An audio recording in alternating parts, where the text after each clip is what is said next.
Will De'Von Achane be too expensive for the Miami Dolphins to extend this offseason?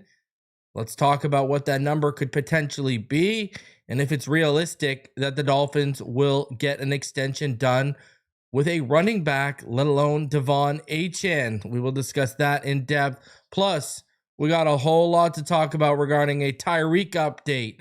We have McDaniel went to the podium, and you got to ask yourself, is James Daniels going to play another down for the Miami Dolphins? Man, we got a lot to discuss, a lot to talk about as we get into Saints week. Do me the favor, smash the like button. If you're new, go ahead and subscribe. And as always, let's get into this.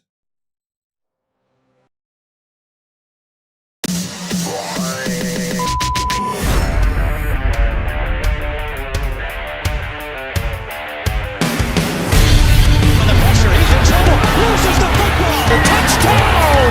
Got it! You have got to be kidding me. Jalen Waddle has a Dolphin touchdown. And he will score! Field down the near side, man open, touchdown!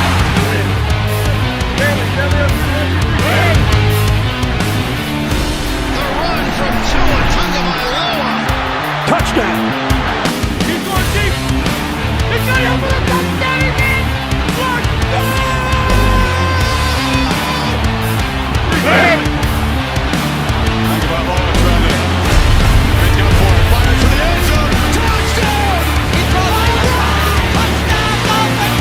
Beautiful day to be a Dolphin fan. Let's go!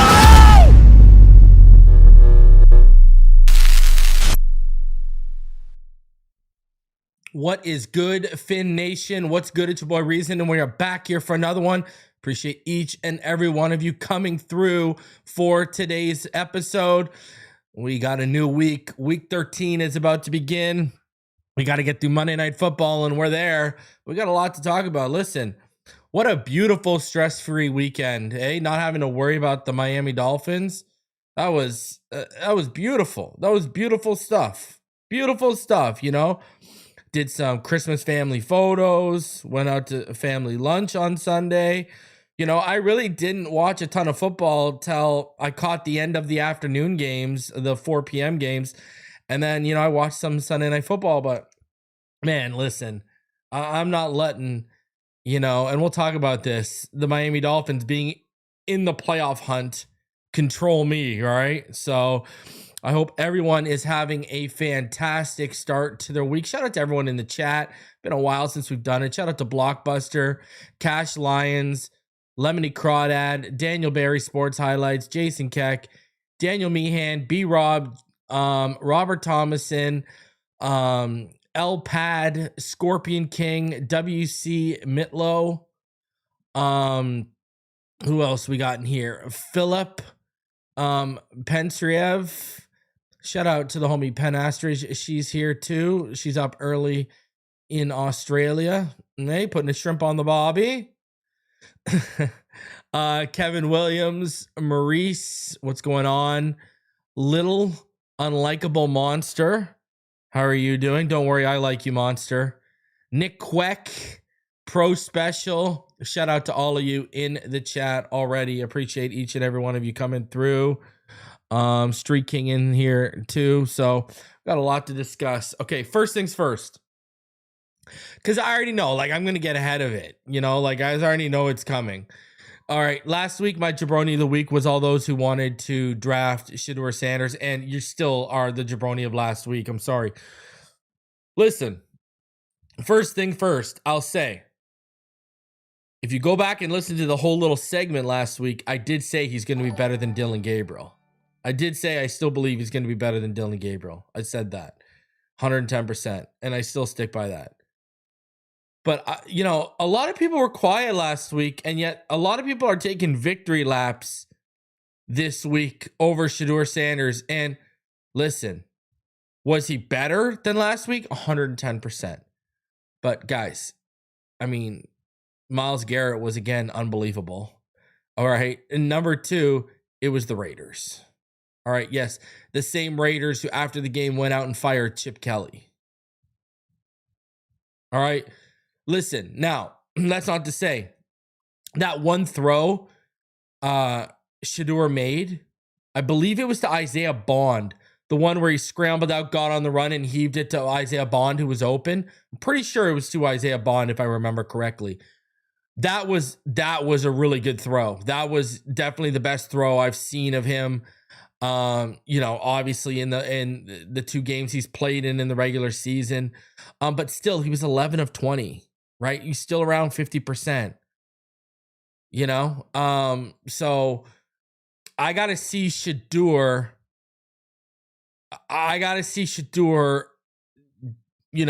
65 plus percentage, 200 plus yards.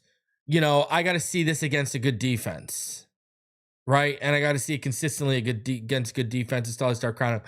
I still think he's going to be better than Dillon Gabriel, like I said last week. I just think it's going to take him longer because I think Dillon Gabriel is ahead of him as a processor. You know what I mean? Now, will he ever have a chance to get there? I don't know. I can't tell you that.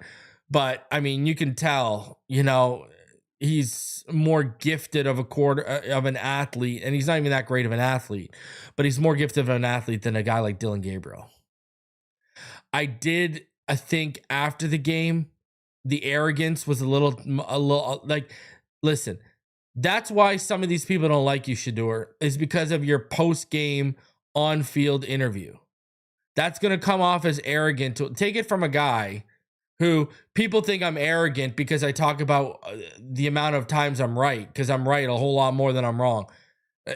People call me arrogant for talking about that. What do you think this generation's going to call you after what you said on the field? I personally, I don't really I'm not one way or the other. I just think that didn't do him any favors, what he said after the game. If you didn't have a chance, go see it. He was, I could see how people could say he came off as arrogant. To me, it's like, hey, he just won his first game, right? I mean, he just won his first game. So, and you got to have moxie to play the position. So, but he was like, this is what you saw after 1 week of practice, blah, blah, blah, blah, blah. This is just 1 week of practice. So, imagine what a full offseason is going to look like. It's going to be dangerous, blah, blah, blah, blah, blah. I mean, why even say that, man? Again, it's the Raiders. Did you go out and beat the Chiefs? And even still, the Chiefs aren't even that good this year. So let me use a better example. Did you go out and beat, I don't know, the Patriots, who I can't believe I'm saying that, 10-2. Did you go out and beat the Patriots or the Rams or one of the best teams in football? You beat one of the worst teams in football. So I would tell him, if I was a PR guy, I would tell him, hey, bro, relax. Right now it's about building up that, credibility and respect with not only your fan base, but with NFL fans in general. So, and the performance wasn't that great. 11 of 20. That's not that great. Putting up a 53% pass completion percentage against, again, the Raiders, one of the worst teams in football right now, is nothing to write home about. 1 touchdown, 1 interception, nothing to write home about. So, but I still think he's going to be better than Dillon Gabriel. Just give this kid time, just give him time. So, is he going to be a full-fledged everyday starter in the NFL? That remains to be seen. I got to see him against better defenses. So, but hey, man, a win is a win in the NFL. So shout out to Shedeur for that. And I also, if I remember correctly, right, I'm pretty sure Shedeur Sanders is like the first Browns QB to win his first start since like 95. I think like 17 straight rookies had lost, if I remember correctly. So, I mean, that's a big positive, 110%, for sure. 110%. That's a big thing. I think, 17 straight QBs had lost their debut, and he was the first Browns QB to win his first start for the team since 95. So shout out to Shedeur for that. That's good stuff right there. But he's still not a first round talent. So anyone saying they would have drafted him in the first, you're crazy. Let's stick with the Raiders for a sec. I don't know if you guys saw this. Did you guys see what Geno Smith?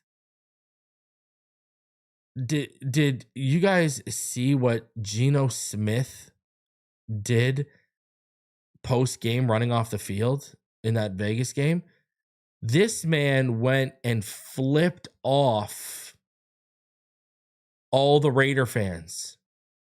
Geno Smith running off the field, flips up the two birds towards all Raider fans. I thought that was absolutely wild. I thought that was absolutely wild. And then Chip Kelly fired only a few hours after. Like, wow. What a disaster. That's the type of disaster you're dealing with in Vegas right now.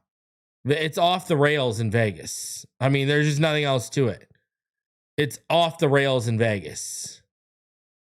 But yeah, you can go find it. Geno Smith literally running off the field and flipping off all the Raider fans that were booing him and yelling him and chirping him.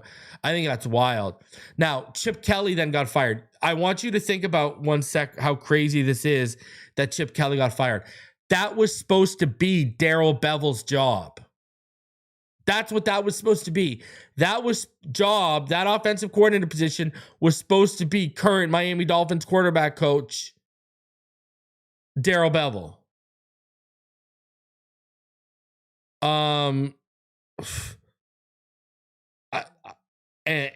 He's probably thanking his lucky stars right now. He's probably thanking his lucky stars.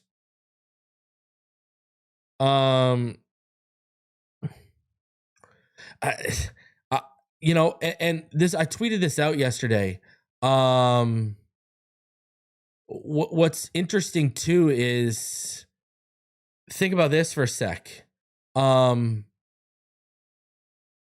This is now 2 times in a row Raiders management has stepped in and they've kiboshed the move. Now, what do I mean by that? You remember a couple of years ago when they hired Josh McDaniels, the team was pressing for them to hire Richie Bisaccia, who had taken over as interim head coach and they had found a little bit of success with.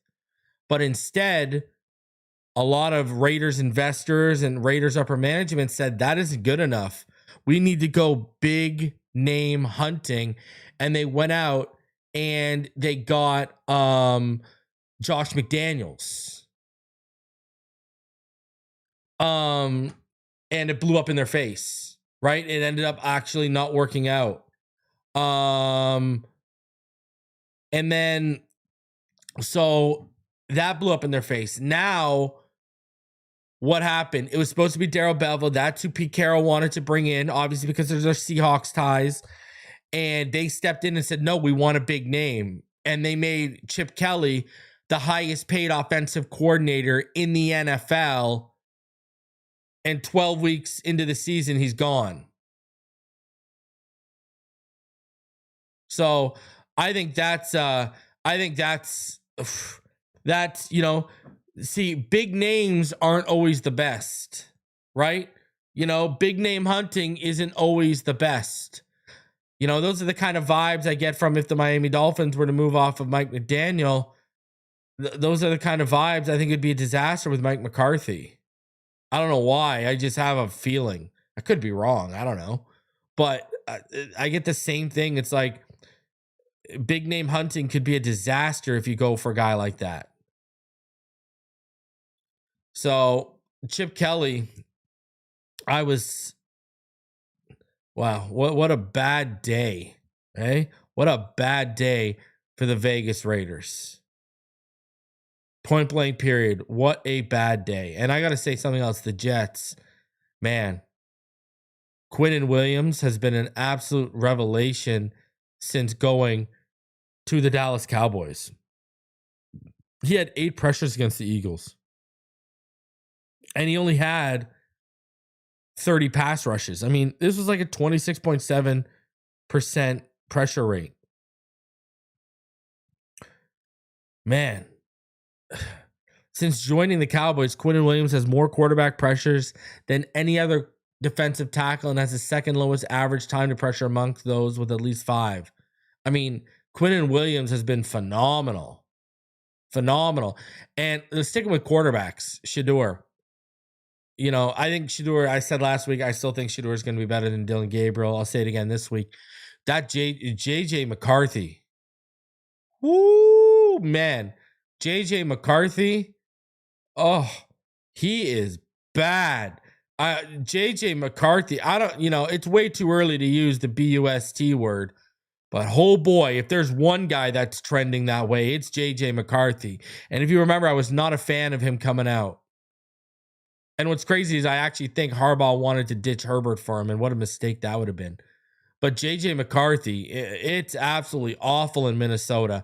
And you can't blame Kevin O'Connell has revitalized how many careers? I don't blame Kevin O'Connell. He's a proven quarterback whisperer. JJ McCarthy might be the worst starting quarterback in the NFL right now. And it just looks like the game is way too fast for him. The processing is just not there. Did you know right now JJ McCarthy ranks 851st out of 852 quarterbacks in EPA per dropback since 2000? The only player with a worst EPA per dropback, aka number 852, is Jamarcus Russell. Think about that for a second. Only Jamarcus Russell since 2000 has a worse EPA per dropback than JJ McCarthy right now. Okay? That's bad. That is impressively bad. Now, I do want to talk a little college ball before we get into the Dolphin stuff here. Listen, I know we've talked about them on this channel, but you can officially say I planted my flag this week, and Dolphins Twitter, they hopped on board. Those that didn't know him, which was a lot of people, Kenyon Sadiq. Listen, if this team is drafting between 11 and 18 and Kenyon Sadiq is on the board, listen, if Jordan Tyson is gone, if you think that's too high for a Carnell Tate or a Mekhi Lemon, but you want a weapon, Kenyon Sadiq is your guy. All right. I also got to speak about this. You know, you guys have been watching me. You already know. I'm going to say it again. Dante Moore, QB1. All right. Like, did anyone watch him this past weekend? Unbelievable. Dante Moore is that dude right now. All right. Dante Moore is QB1 if he declares. I'm sorry, man. All you Mendoza fanboys, I'm sorry, man. You know, Moore's younger. Moore's the better athlete. You know, I could make the argument that Moore is a little bit more accurate, especially on the move. Dante Moore is number one, man, if he declares. He really is. Dante Moore is that dude. And I'm going to take another. I've said this before. I'll say it again. Dante Moore is the only quarterback worth trading up for. And I think Dante Moore, if he declares, he's going to be a New Orleans Saint. That's who they're going to take number one overall. Get ready for it. For sure. Now, I think they might take Mendoza, maybe. But I think it's going to be Dante Moore when it's all said and done. For sure. For sure. But yeah, Kenyon Sadiq, listen. If you want an offensive lineman, Spencer Fano, who he escaped injury this past weekend. Spencer Fano, Francis Moigoa. If you want a weapon, Kenyon Sadiq. If Jordan Tyson's on the board, I'm down. I'm down for Carnell Tate and Mekhi Lemon, but Kenyon Sadiq got to be in that conversation, probably at the top of it. I don't think there's going to be a quarterback worth taking there. For sure, I don't think so. If you want a corner, Delane, You got Delanie Moore. You got Jermod McCoy, who I think that's perfect. I don't think, if you're looking for a safety, I don't think Caleb Downs is going to be there. If you want an edge rusher, David Bailey, who I think is going to climb up boards, could be there. Keldrick Falk maybe could be there. There's going to be options. My whole point of that is options, but when you're looking at the weapon option, Kenyon Sadiq got to be at the top of that list. He got to be at the top of that list. I mean, for all of you that were banging the table for Tyler Warren, for people like me, well, I was one of the few. I don't know if there was anyone else that was banging the table for Brock Bowers the year before. Remember, I was saying if it's in tradable range, move up for him. That's how far I was for Brock Bowers. For all of us, Kenyon Sadiq should be at the top of your list. He's a combination of both. Kenyon Sadiq, 41.5-inch vertical, 6'3", listed at 255.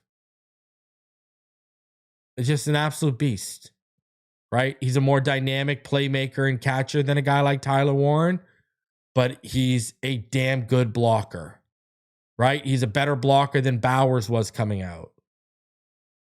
Really, he is. So that's why I look at him as a combination, right? The guy power cleans 365 and bench presses 435. Like I said, Dante Moore is like a combination and a blend of everything you want from Ty Simpson and Mendoza. Kenyon Sadiq is a blend of everything you like from Bowers and Tyler Warren's games, right? He has the potential to be very special in the right offense, and if he's targeted, he could be very, very special. I'm telling you right now. So, he's at the top of the list with Spencer Fano and Francis Moigoa for me. So, yeah. If Jordan Tyson makes it there, he'd be at the top of the list too. I don't want an edge, but I have a feeling they're going to be really high on an edge, that high, especially if Chubb is gone. A corner makes a ton of sense, like I said. Delanie Moore. Obviously, Jermod McCoy, I think, is an absolute stud. I mean, just Mansour Delaney. What am I talking about? Delanie Moore, right? Mansour Delaney is who I was talking about. Mansour Delaney. And I don't know why I'm talking about Delanie Moore. I don't know where I got that from. I guess I was combining Dante Moore and Mansour Delaney. Oh my God. My mind's out there right now. So yeah, corner Mansour Delaney, Jermod McCoy. I don't think a guy like Hood makes sense till the 20s. You know what I mean? I just don't. I know a lot of people are really high on Colton Hood coming out. I just don't think it doesn't make sense to the 20s for me. If you're targeting a guy like that, you trade back. For me. So, but anyways, yeah, there's just a lot of ways we can go here for sure. I'll tell you one thing. If he's on the board, I don't see them taking a guy like Jeremiah Love, but I think Jeremiah Love is going to go in the top 10. I mean, that's really the only way you don't go, because you don't need a running back, right? But we need corner help. If you want to add a stud like a Mansour Delaney or Jermod McCoy, it makes sense. Now, is Avian Terrell, is Malik Muhammad, are these guys going to be there at the top of the second? I don't know. I don't think. Here's the thing. You're also in that position too where, let's say you're picking at like 11, right? What are the chances that a Colton Hood or Avian Terrell are going to be on the board by the time you come around with your second round pick? Corner feels like one of those positions where if you don't take one of the blue chips high, you're going to be, even when it comes around to your second round pick, you're going to be into the second tier. Right? The only one that you might be with first tier guys still on the board, guard. Although I think Vega Ione from Penn State, I think he'll be gone. I think he's going to go in the first round. But where's a guy like Emmanuel Pregnon going to go from Oregon, another Oregon player we're talking about here, right? So, but I do think that, I think when you get into like Chase Bezontes, Charles Agusa from Notre Dame, I think these guys are going to be more like third, fourth round guys. So yeah, Brian Parker's probably coming up from Duke too, right? So, yeah. All right, let's get into some stuff today. Let's start off with the Jabroni of the week. Let's Jabroni of the week. Oh my god, we got to get into it. Sorry, I have to. Anyone taking the In the Hunt playoff graphic seriously, you got to be the Jabroni. Do not work yourself up right now. Do not work yourself up right now. Please. Don't work yourself up right now. And what do I mean by that? Listen, yesterday, if you guys didn't have a chance to see, this graphic was out. Everyone was sharing it, right? How Miami's still in the hunt at 4-7. Now, Jacksonville ended up winning. All right. So Jacksonville 7-4. All right. Listen, I want you to think about this. Heading into this weekend, we are 2.5 games out of the number 1 pick and 2.5 games out of the playoffs.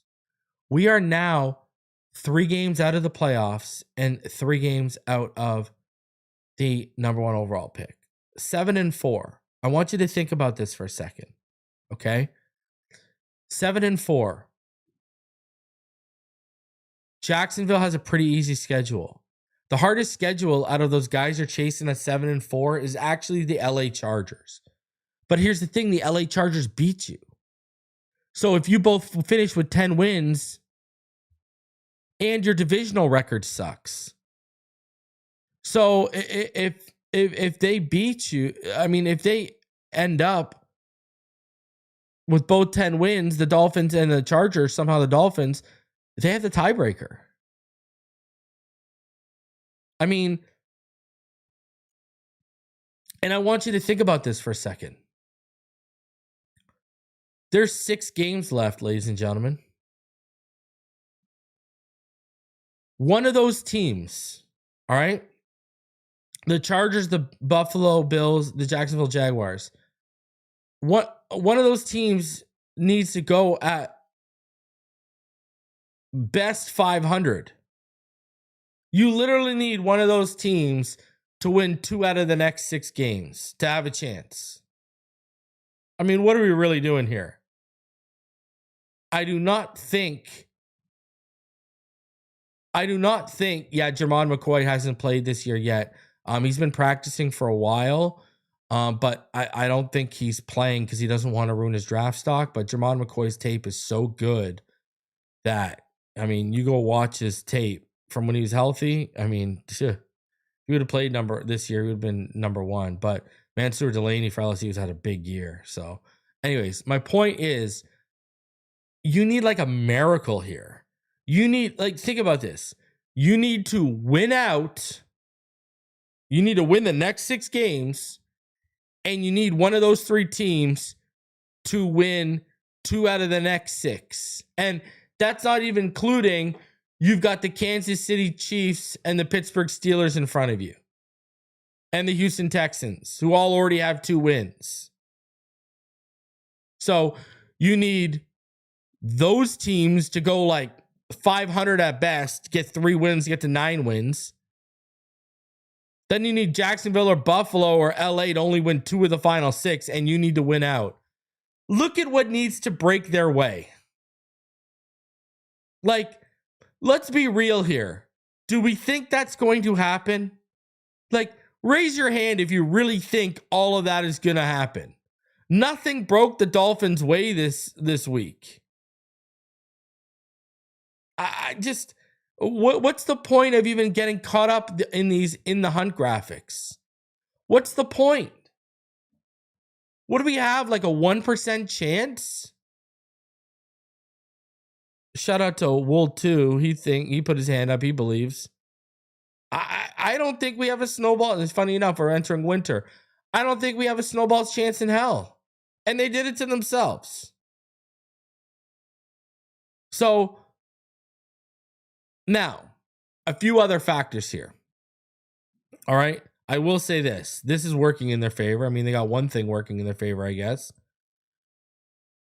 When you look at the Miami Dolphins' remaining strength of schedule, if you go to Tankathon, the Miami Dolphins are listed as having the 5th easiest remaining strength of schedule in the NFL. We got the Saints, we got the Jets, we got the Steelers, we got the Bengals, then we got the Bucks, and then we got the Patriots. Okay. Saints probably going to have the number 1 overall pick. We should handle business. Jets, Tua's never lost to them, but knock on wood, the Patriots broke that streak this year. Pittsburgh, they're so up and down. They're so up and down. Cincinnati, they are getting Joe Burrow back this week, apparently. And then Tampa, they just lost Baker Mayfield. Baker Mayfield's non-throwing arm was in a sling. So I don't know if Baker Mayfield's going to be healthy. They're 6-5. I don't know what's going to go on there. And then the Patriots, they might be benching starters at the rate they're going by the time you face them. But I've said this. I'm not dipping my toes into this hopium pool until they at least get to 7-7. Miss me with the in the hunt graphics. Miss me with the playoff talk until they're 7-7. You got to handle business this week against the Saints. You got to handle business against a bad Jets team. And then, yeah, you got to go into Pittsburgh on prime time in potentially cold weather and win. In December. Show me a December win on the road in a cold environment in prime time to get you back to 7-7, and let's talk. Because that'll also be, if they do that, that'll be 5 wins in a row. Then I'll sit here and say, okay, they can beat the Bengals, even though the Bengals have a terrible defense. They should beat them anyways. Then I'll sit there and say, hey, with Baker or without Baker, we can beat the Bucks. But I can't say that right now, especially because this team, whether it was under Adam Gase, whether it was under Brian Flores, whether it's now under Mike McDaniel, is notorious for playing down to their competition. I present to you 2 weeks ago in Spain against the Commanders. This team is notorious for playing down to their competition.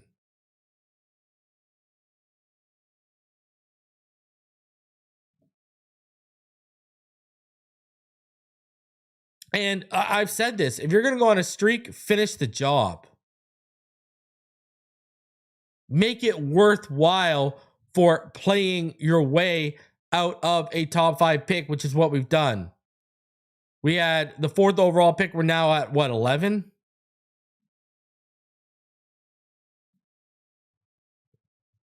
Let me double check that, what we're at. No, we're at 10. So you worked your way from number 4 to number 10. Make it worth our while. Because I'm going to tell you this much. If you don't got what it takes to go on a streak, I'd rather have a shot at getting my boy Dante Moore. Or within range where if the Titans are going to have the number 1 overall pick, you're within range to trade up.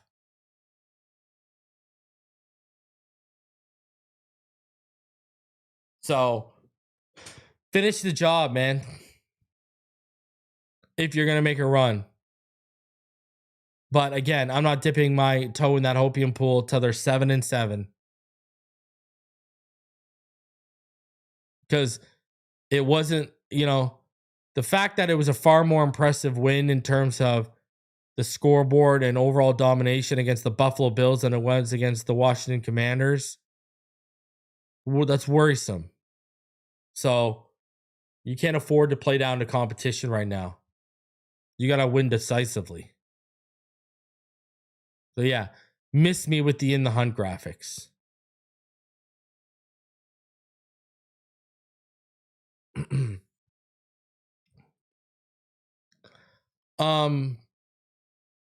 So yesterday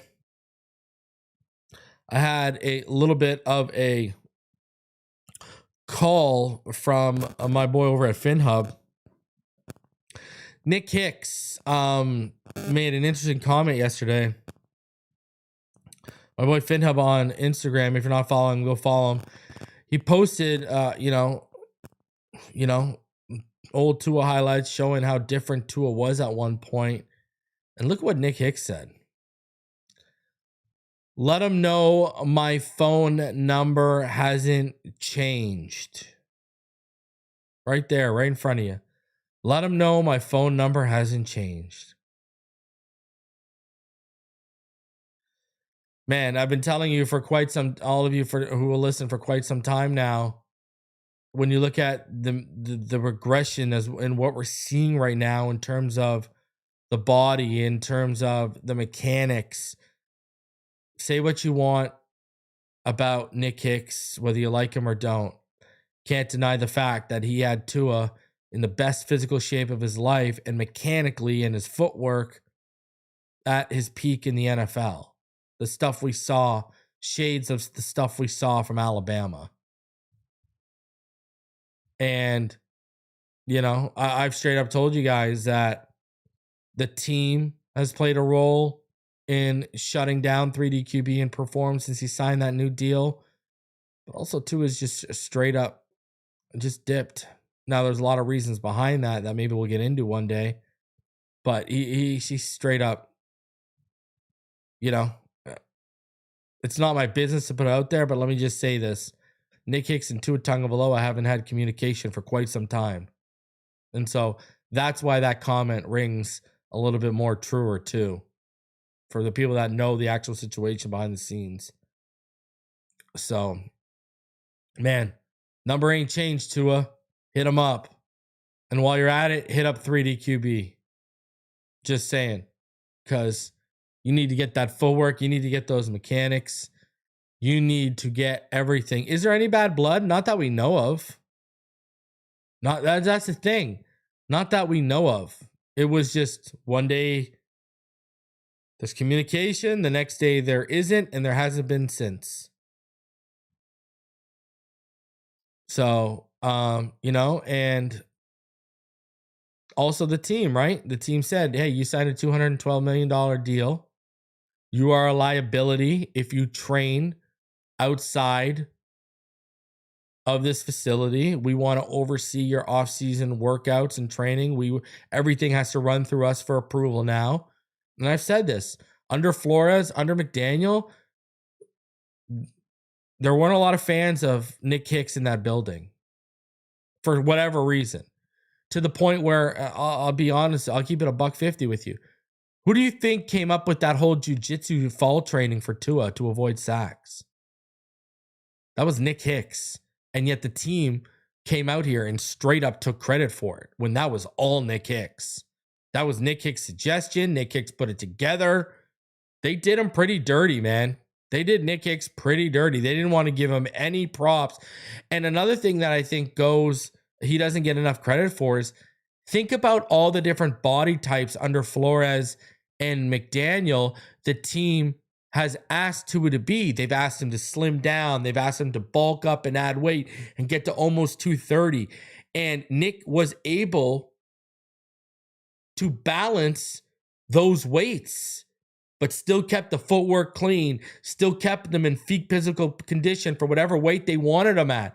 Think of all the weights the team was telling Tua to fluctuate to, and Nick was getting him to that. And Nick was getting the best play out of him. I'm telling you, man. Nick is when Dalvin Cook was the best running back in football, who do you think was behind that? Nick Hicks. James Cook is one of the best running backs in football. Who's behind that? And remember, James Cook did not have the Dalvin Cook hype coming out. But who's been behind it? Nick Hicks. I'm telling you. You can say what you want. You can like him or dislike him because of how he acted on social media. But you can't deny that Nick Hicks does a damn good job. The results speak for themselves. And it's not to his hip issues. It's all in his feet. Watch his feet. And if you're one of those people who do think, oh, Tua, that hip injury last year, that hip pointer he had against San Francisco, it's impacted him. Well, again, remember when he arrived with Nick Hicks, he couldn't stand. He couldn't balance on the leg with the bad hip for like more than 5-10 seconds. And look at what Nick got him to. I'm just saying, for that big of an investment, the Dolphins didn't even play it right. The Dolphins should have been encouraging him to go to, they should have been bringing Nick Hicks under their banner and into their building and saying, we've got the best peak physical shape, the best mechanics, and the best results when he's working with you. Even when he was working with 3D QB last year. Look at how good he was for those 6 games he came back from after the concussion. Talk about this all the time. Over 1,600 yards, 13 touchdowns, 1 interception, almost an 77 completion percentage, at like 120 passer rating. Man, because 3D QB, one of the best in the world at what they do. It should be encouraged that he works with these people. You should be putting him on the first flight. Especially when you got that much money invested. I don't know. I do want to take time and shout out the sponsor of today's video. That, of course, is Sleeper. Listen, if you think that you know football, well, try to turn your football knowledge into real money with the Sleeper app, the ultimate fantasy sports app that turns game day into payday. Just download the Sleeper app, pick more or less on your favorite players with more stats than any other daily fantasy app. Just choose 2 or more of your favorite players from pregame or live. Pick from the predicted stats, and you can win up to 1,000 times your money if your picks win. Use promo code PHINSIDE, and you'll get up to a $100 match on your first deposit. Terms and conditions do apply. See Sleeper's terms of use for details. And if you sign up right now, no deposit required. Use my code PHINSIDE, and you will get a free $20 deposited into your account, courtesy of Sleeper. So go check out Sleeper right now. All right, let's keep it going here. Let's get into De'Von Achane. This is something I've been wanting. I actually wanted to talk about this on the GM video, but I just didn't have enough time with, that would have turned into a much longer video. So let's talk about a few things, and Achane's going to be in here, okay? Should the Miami Dolphins extend De'Von Achane this offseason? I've already said, yes, get out a year ahead of this. This is why Robert Hunt is no longer a Miami Dolphin. You didn't get out ahead of it. Now, what's it going to cost? I think when you look at what it's going to cost for him, you're going to be in the range of potentially, I think he's going to get more than James Cook. You look at that. He got 4 years, $48 million. That's only like $12 million a year. I could see this being a 4-year, $60 million deal. Like I keep telling you guys, he is not just a running back. He is a legitimate weapon. You can line up out of the slot, even on the boundary. I mean, I could see this costing between $15 to $16 million a year. Now let's say it is 4 years, 60 million.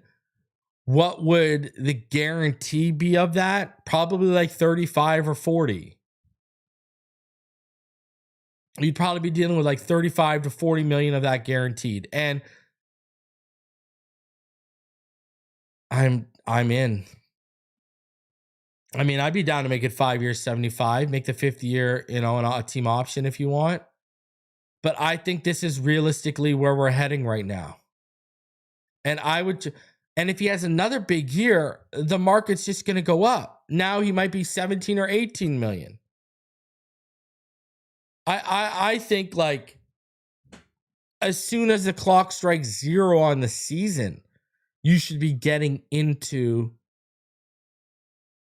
negotiations with De'Von Achane and his Rock Sports representation. Rock Nation Sports, right? Rock Sports or whatever. I, I just shout out to Penn. She invested in a signed jersey. Man, I invested in my, our third jersey with him. Right. So, I don't know. I think you need to just get it done. But let's get into this because there's a few things to discuss with it. Now I do want to check this out. De'Von Achane. He's one of only 3 Dolphins to produce consecutive seasons with 800 plus rushing yards. Larry Zonka did it from 70 to 73, and good old Kareem Abdul-Jabbar did it from 96 to 98. Achane is the first Dolphins player with back-to-back seasons of 900 plus yards rushing since Reggie Bush did it in 2011 and 2012. Achane's 5.5 yards rushing average on 470 carries would rank the best all time if he could sustain it. Jim Brown averaged 5.2, Mercury Morris 5.1, Gale Sayers, and Barry Sanders all averaged 5 yards. Heading into our bye week, let's use before, right? Because he didn't play and a lot of other guys did play this week.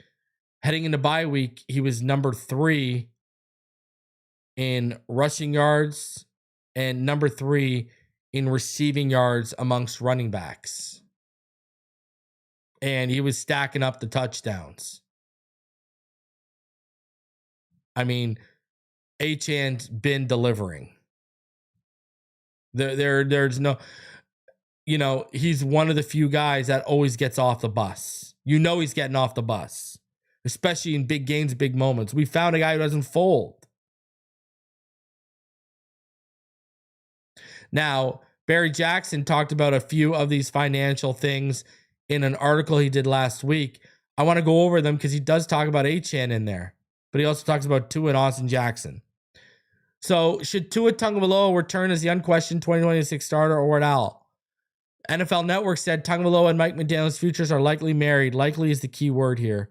For McDaniel to win enough games to convince owner Steve Ross to keep him another year, Tagovailoa almost assuredly needs to play well, and that probably would result in McDaniel getting a 5th season and Tagovailoa a 7th.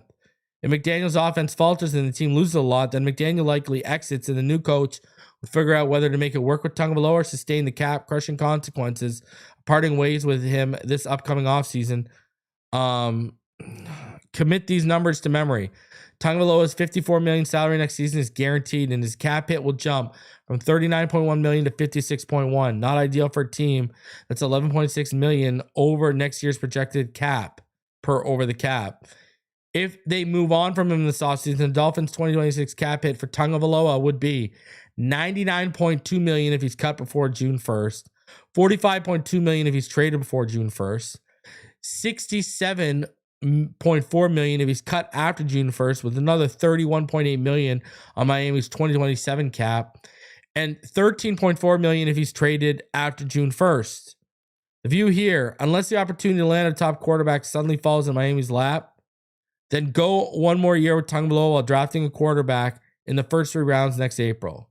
While Tagovailoa hasn't been very good, he hasn't been atrocious either. He has a higher passer rating than Bo Nix, Bryce Young, and Trevor Lawrence, among others. His 17 touchdown passes top the totals of Jalen Hurts, Jordan Love, Caleb Williams, and Lawrence.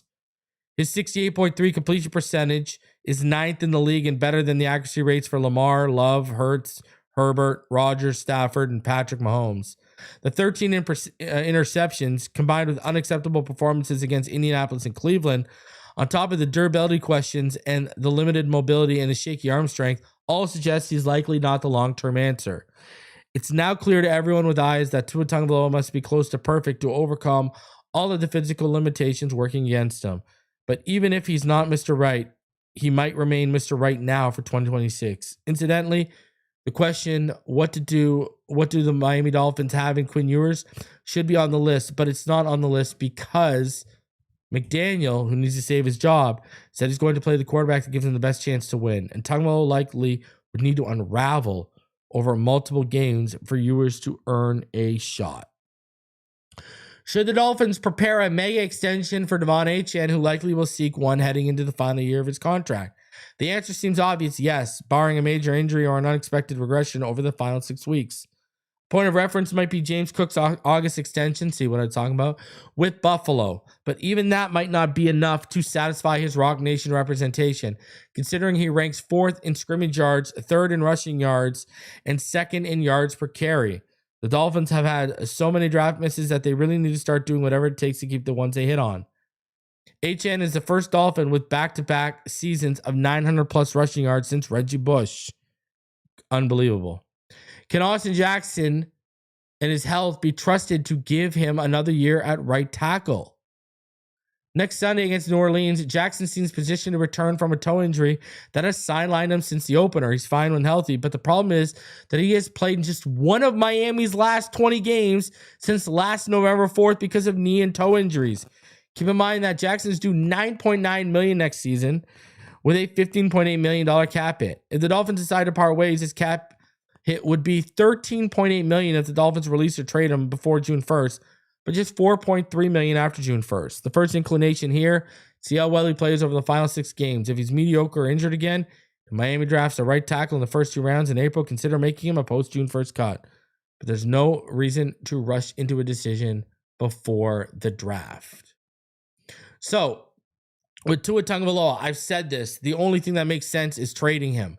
You got to look at a team like the LA Rams. What if they go on a deep playoff run and Stafford retires and they are just picking way too far back in the first to get an impact player? Maybe you could try and trade Tua Tagovailoa to him. Listen, I know Flores and him didn't get along, but I mean, Kevin O'Connell's the king of reclamation quarterbacks right now with the Minnesota Vikings because of where they are with Justin Jefferson, Jordan Addison, et cetera, et cetera. Would they be interested in maybe a trade for Tua Tagovailoa? Right? You know, I think there will be teams open to potentially trading for Tua. Problem is it's post June 1st. So you got to get through free agency and you got to get through the draft. Now, what he said regarding a mega extension for Achane, yeah, prepare it. Get it going. Now, Austin Jackson, that is something I have talked about quite a bit on this channel. I'm ready to move on. I have, all of you guys know how high I am on Francis Moigoa and Spencer Fano. I've been ready to move on. I've been ready to move on for quite some time. He's injured more than Tua. I mean, we're having to rely on Kendall Lamb.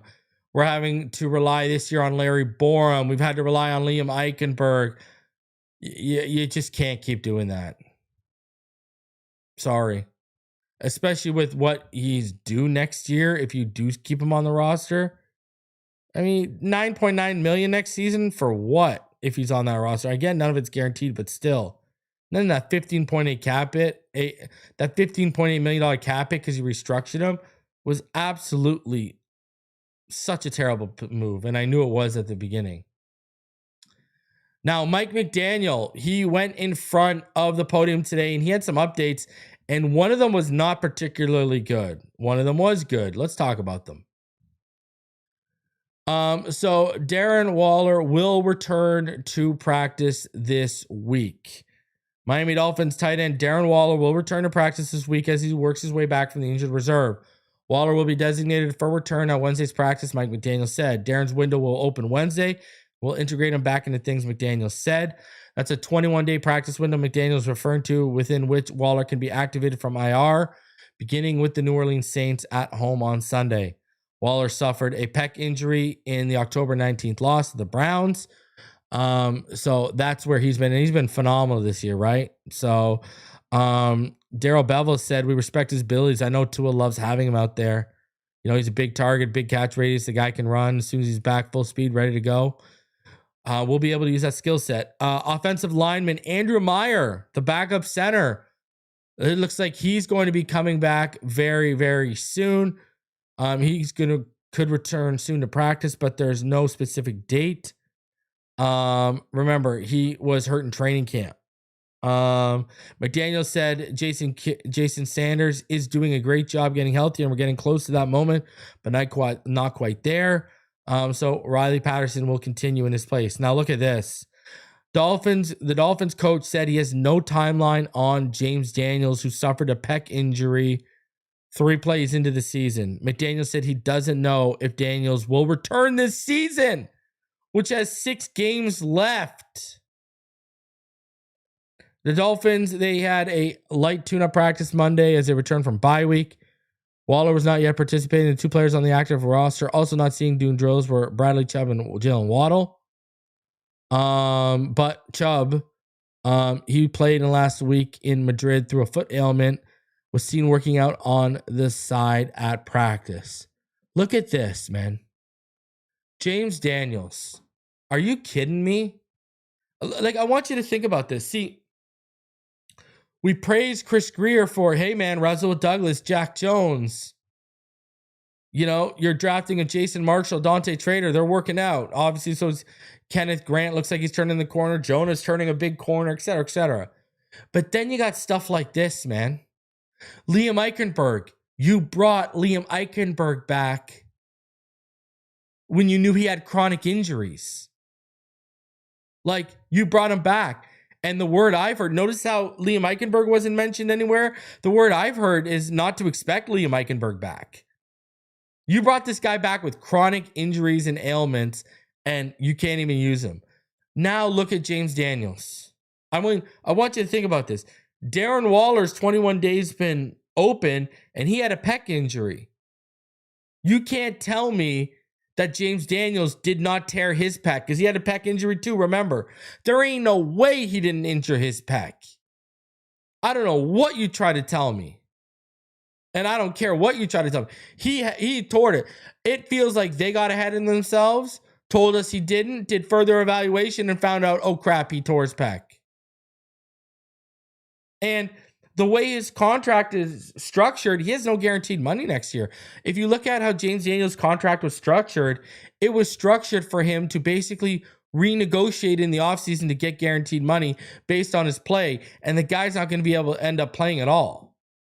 And now, does guard become a pressing need in the first 2 days of the draft because of all of this? You know? I've said this. I think Penn State stud Vegaone, I think he's going to go in the first round.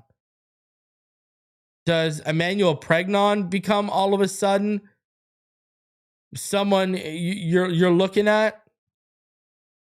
You know, Jaden Roberts, Chase Besantis, Charles Yagusha, Brian Parker, you know, Alex Birchmeyer. Do one of these guys all of a sudden, DJ Campbell, Kalen Rutledge, do all of a sudden one of these guys become one of the dudes you're targeting?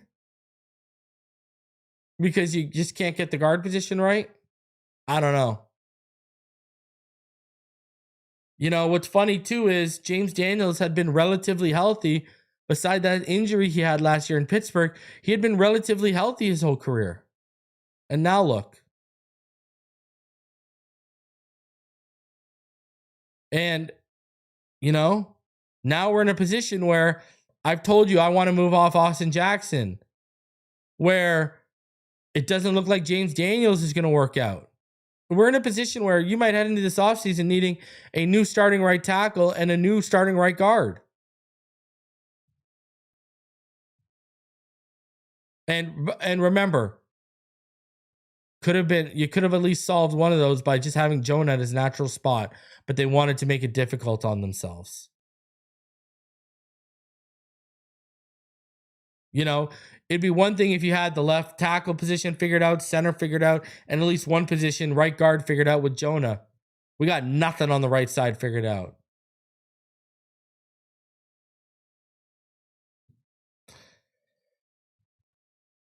And I don't know how you expect to win in December and how you expect to win in the playoffs with this kind of patchwork offensive line. You got to have like generational players littered throughout the rest of your offensive positions to stand a chance. Guys, smash the like button, subscribe if you are new. Appreciate each and every one of you coming through. Smash that notification bell. If you are a Patreon or a channel member, I dropped a Patreon and channel member update last night on what I'm hearing about Champ Kelly, what I've heard about Brandon Shore, and what I'm hearing continuously about Mike McDaniel's future, specifically after the Bills game. If you are a Patreon or a channel member, go check those out if you haven't. If you are not a Patreon or a channel member, click that join button underneath by the subscribe button to become a member, or follow that Patreon link down below, scrolling across the bottom of the screen. Join the Patreon. Fins up, smash the like button. I'll see you on the next one. Live tomorrow with Neil. Fins up, everyone.